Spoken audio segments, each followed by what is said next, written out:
vedare tinokuchingamidzai zvekare kune chimwe chirongwa pano paZim Facebook Secrets and Confessions. Tadzoka zvekare nemamwe mamessages.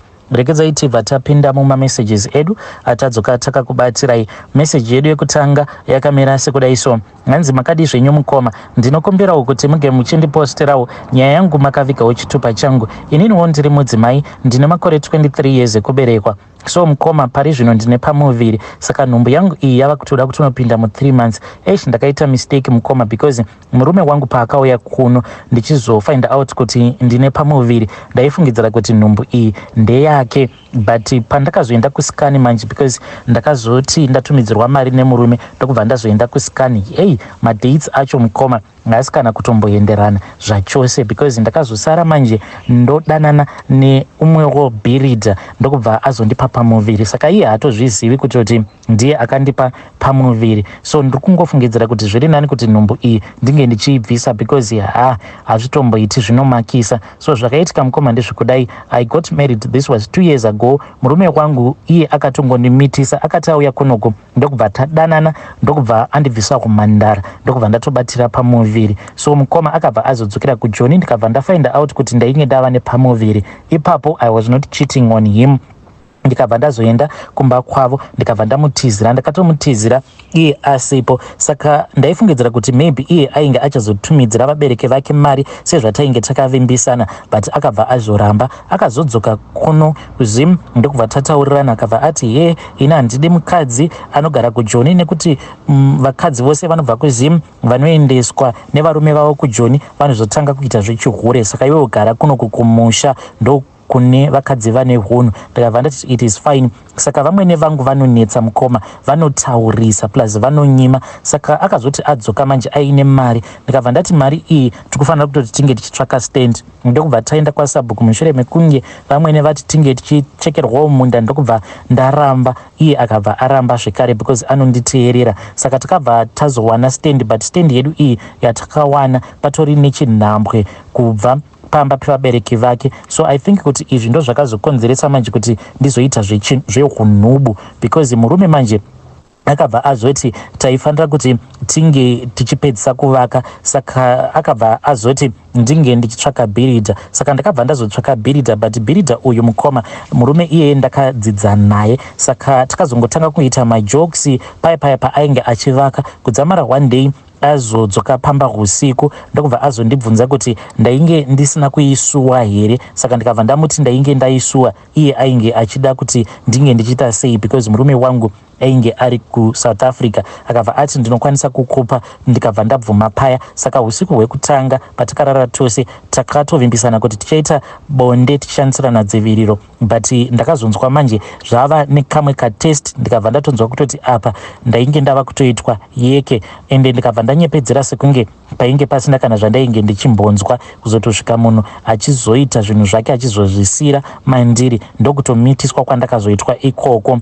So by the time pandakafind out kuti ndainge ndiine pamuviri, ndikafungidzira kuti pamuviri apa painge pari pemurume wangu, but skani manje iyo iri kutotaura mamwe madates ekutoti mukuzonoverenga ndikatoona kutoti mwedzi wacho pandakabatira pamuviri murume wangu ainge asiko kuno kuZim, zvichireva izvo kuti nhumbu iyi ndeyabhiridha. Ndinokumbirawo kuti vedare renyu vange vachindibatsira ndochengeta here pamuviri apa kana kuti ndobvisa, ende azviite mukoma nachi kuti pamuviri apa ndinge ndichipachengeta, but ndikungotsvakawo maadvices kubva kune vedare renyu.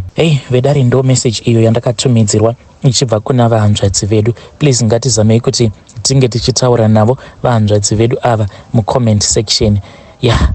Vanhu havasi kuzorora zvechokwadi, asi ngatitaurei navo mucomment section. Rekedzai tibva taenda panyedu inotevera. Nyedu inotevera yakamira sekudai so: hanzi makadi zvenyu mukoma nashe, inini ndauyawo pano ndine confession yangu yandiinayo, ende handitombozivi kuti ndotangira pai. So mukoma, inini muupenyu hwangu ndakangoita bonde kamwe chete nemurume. Murume uyu ndakaita naye bonde mutrain pandainge ndichidzoka kumba kuti ndinge ndichizoonawo vabereki vangu. So inini I was once a sister, ndainge ndiri a Catholic nun, but mushure mekunge ndazobatira pamuviri, chinondirwadza ndechekuti ndakabva ndazodzingwa muchechi yangu yeRoma, nanhasi uno ndinoida, but kuda kwezvandakaita, because ndakazobatira pamuviri then ndikabva ndazoonekwa kuti ndainge ndava nepamuviri, zvikabva zvanzi ndaifanira kuti ndinge ndichiita abortion, ndikabva ndaramba. Mushure mekunge ndaita abortion ndikabva ndazodzingwa muchechi. So ndangoyawo pano neconfession yangu yandiinayo, uye zvekare kuti ndingaitawo sei kuti ndinge ndichitsvakawo baba vemwana wangu, because ndakangoita mwana wangu 1. Ndine makore anokwana iwo kuita 44. Pandakabatira pamuviri ndainge ndiine 30 years.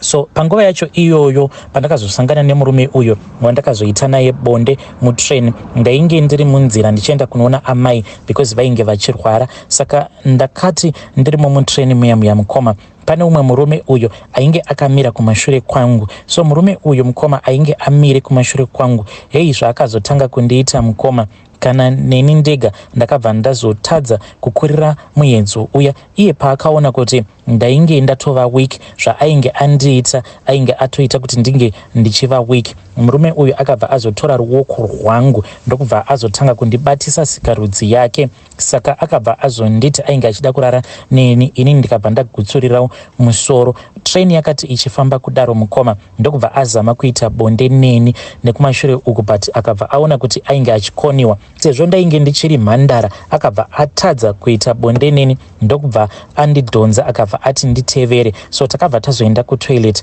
ikoko ndokwatakazoita mabasa edu erima. Mukoma ndakazobva ikoko, but ndainge ndatobviswa kumhandara ndokubva ndatobatira pamuviri. Saka pandakabatira pamuviri ndainge ndisingatombonzwisisi kuti ndainge ndiine pamuviri, but pane vamwe sister avo vakazozviona kuti kakurutsa kwose ako kandainge ndichiita yainge itori nhau yekuti ndainge ndabatira pamuviri. So vakabva vazoti ndaifanira kuti ndinge ndichiita abortion ndokubva ndazoramba, ndikabva ndadzingwa muchechi. Iko zvinozvi mwana wangu uyu atokura, but baba vake manje handitombovazivi. Saka iye manje akabva azondibvunza kuti ko baba vangu varipi, ndakabva ndazomunyepera. Ende nanhasi uno ndinoona kuti mwana wangu he is always feeling very sorry for me, because ndakabva ndazomuudza kuti ndakabatwa chibharo, but handina kana kumbogara ndakabatwa chibharo. Ndikabva ndamuudza kuti he is a product of rape. Mushure mekunge ndabatwa chibharo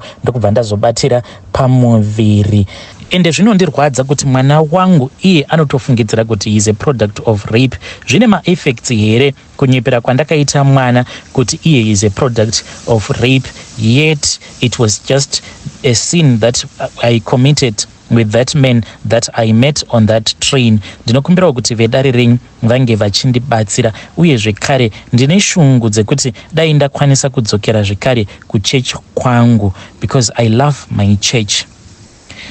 Vedare ndo message iyo yandakatumidzirwa ichibva kuna vanzvadzi vedu. Hanzi pandinoda kunyanya kubatsirwa apo ndepekuti kunyepera kwandakaita mwana akuaffect here mwana kuti iye is a victim of rape.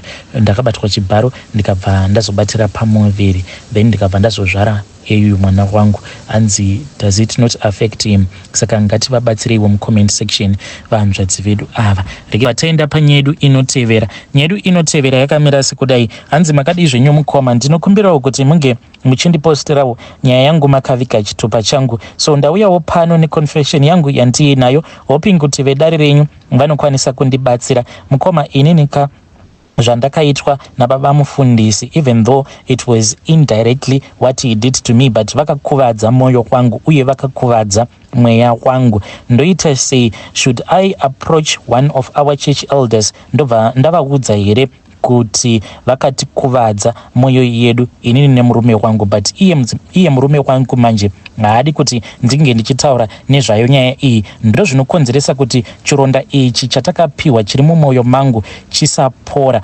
Iye on his side I can see kuti aiwa munhu uya ari very strong spiritually, akangoti muyedzo uye zvinodarika. But inini even though this thing it happened patova nemakore akati kuti, but it still pains me. Ndinoti kana vakamira pamberi vachiparidza ndinobva ndavatarisa ndobva ndati asi baba ava nehutsinyi hwose hwavainawo zvinoreva here kuti Mwari vanotombovanzwawo. Saka zvakaitika ipapo mukoma, motikari yava mufundisi yainge yakafa. Saka isusu takabva tanzi taifanira kuti tinge tichienda kunovapika up. Iye mukoma pavakaudzwa kuti we were supposed to go and pick him up, vakabva varamba, but nekuda kwekuti isusu ndisi tainge tigere padhuze navo, he was left with no choice. But pavakapinda mumotikari vakataura mamwe mashoko akandibhowa, because vakabva vati motikari yedu yainge yakangofanana nechikwere chehuku, and it was very unfortunate that his car had broken down.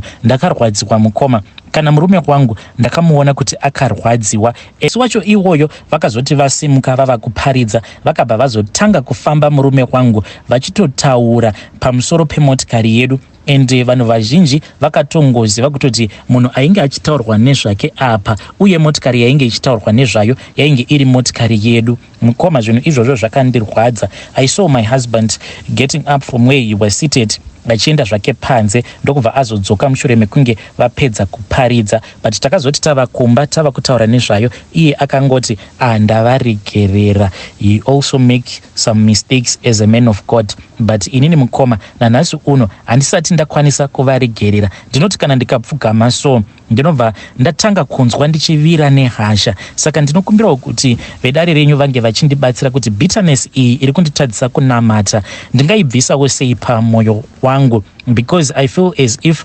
vamufundisi ava vakatoti kesa, because nanhasi uno motikari iyi tichiri nayo. Vedare ndo message iyo yandakatumidzirwa ichibva kuna vahanzvadzi vedu. Please ngatizamei kuti tinge tichitaura navo vahanzvadzi vedu ava mucomment section. Hanzi vamufundisi vakati motikari yedu chikwere chehuku. Zvakangooma hazvo vedu we. Regedzai tibva taenda panyedu inotevera.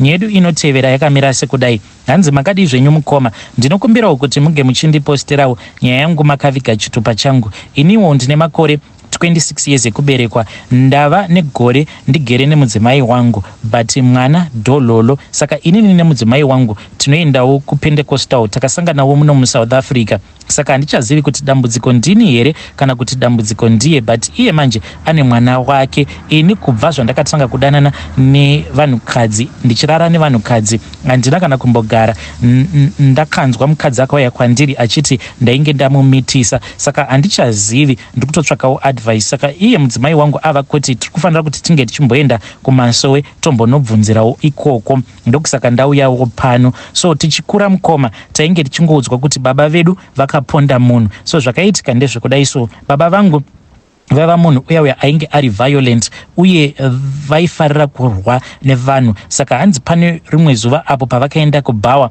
vachidzoka, hanzi ndo pavakabva vazosangana neumwe murume. Saka murume uyu ainge ari padhuze nepamba pedu. Vakabva vazomisa motikari yavo, vakabva vamubvunza kuti ainge achiendepi uye ainge achibvepi. Saka murume uya sezvo iyewo ainge akadhakwa, akabva azotadza kupindura baba vangu mune zvakanaka. Saka baba manje vakabva vazostata motikari yavo, ende vachistata motikari yavo vachivhura dhoo remotikari yavo ndokubva vazorova murume uya nedhoo. Saka by the time pavakazoburuka mumotikari, zvinonzi baba vangu vakabva vazoona kuti vainge vamutsika murume uyu nevhiri rekumashure, vakamutsika gumbo rake, ainge ungochema murume uya. Vakabva vazomutora ndokubva vazomukanda kubackseat, vakabva vazotanga kudhiraivha. Zvose izvi baba vakazviita vakadhakwa. Saka baba vangu ivo hanzi vakati mukudhakwa kwavo vakangozviudza kuti munhu uyu vachanomusiya kudhamu, zvimwe kuda obva azodyiwa nemakarwe. So baba vakazoti by the time pavakazosvika kudhamu kuya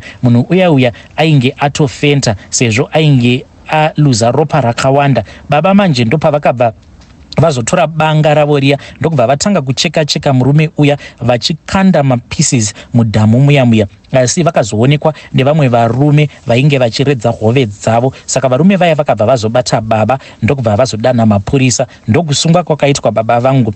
So mushure mekunge baba vashaika, hanzi hama dzaamai dzakazouya dzikabva dzati dzainge dzichida kuti ngozi yainge yaparwa nababa inge ichizotarisana nesu. Hanzi dzikabva dzasiya dzaita mhiko pamba pedu. Nanhasi uno pamba pedu mukoma hapatombogariki zvekudaro. Kana vari saamai vangu, ivo dzimwe nguva vatori nenguva dzekuti vanotombopota vachitaura voga. Saka ndinokumbirawo kubvunza kubva kune vedare renyu kuti nhai ndo zvinoita ngozi here, ngozi ingakushayisa mbereko here, ende kana zviri izvo ndinofanira kuti ndinge ndichitora matanho api, nekuti kuchechi nyaya iyi ndakatomboitaura zvikanzi tinofanira kuti tinge tichitsanya but takatsanya mukoma kusvika ndanzwa ndega kuti ndaneta, ende vanhu kuchechi ndinotoona kutoti vatoneta, because ndinoti pose pandinosimuka ndichitaurawo nyaya yangu kuti ndinokumbirawo kuti vanhu vange vachindinamatira so that ndinge ndichikwanisawo kupiwawo chipo chemwana. Unongoona kutoti vanhu vanongoti tichanamata, but vanhu unoona kuti vaneta. Vanhu vaisuya kumba vachitinamatira, maelders ekuchechi vachindinamatira ini nemudzimai wangu kuti Mwari vakwanisewo kutipa chipo chemwana, but iko zvino kunyange ndikaita maprayer request vanhu vanongoti tichamunamatira mukomana, tichamunamatira, ende hakuna anozombouya kuzombotinamatira. Saka vedare ndo message iyo yandakatumidzirwa ichibva kuna mukoma vedu, kune mwanakomana uyo. Ngatitaurei naye mucomment section, naye zviriko here kuti ngozi inosunga mbereko.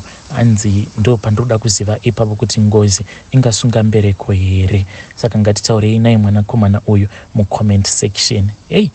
Just imagine kutongosangana nemunhu obva watotanga kutonetsana naye, obva watomurova nedhoo remotikari, obva watomukanda kuback seat, obva watonotanga kumucheka mapieces ake uchitoda kumukanda mudhamu. Zvakangoma hazvo vedu we.